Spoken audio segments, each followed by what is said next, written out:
数年前友達に誘われてカウントダウンジャパンに遊びに行った。その時に見たバンプオブチキンやスキマスイッチを見てすごく上がった。翌日自分の路上ライブをして数人しかお客さんがいない現実にすごく焦った。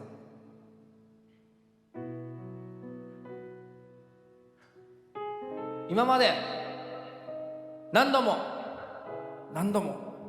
音楽をやめようと思いました。でもやめようと思った回数よりやめないって思った回数の方が多かった。そう思わせてくれた1回はこのカウントダウンジャパンのおかげだったのかもしれない。歌った、毎日歌った、いつだって歌った。今日カウントダウンジャパンのメインステージに立った皆さんの背中を押せるように残り2曲心を込めて歌います。聴いてください。飛行船。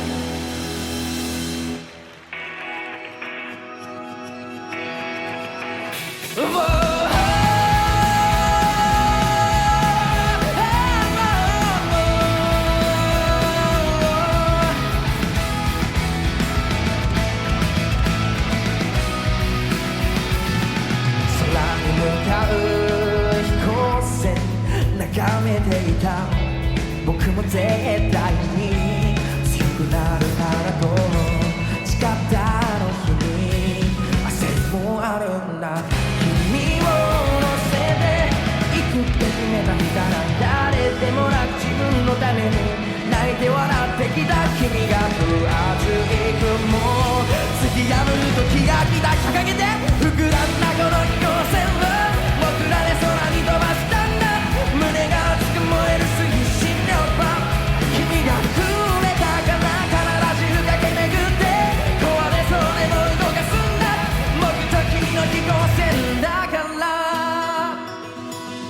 深い青に潜って探していたあの日の誓いを君は覚えてる。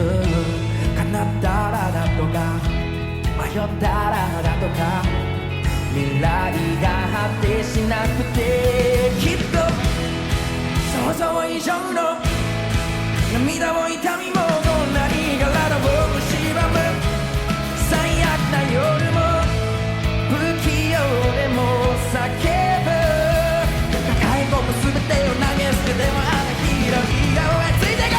膨らんだこの飛行船を僕らで空に飛ばしたんだ。胸が熱く燃える水深君がくれたかな体中駆け巡って壊れそうでも動かすんだ。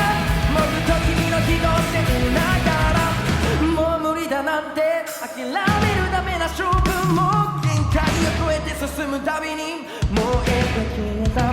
そうさ小さな体だきっと誰よりも強だ。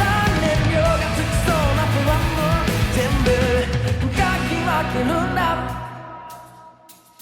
嵐の中の飛行船は僕らで空に飛ばしたんだ。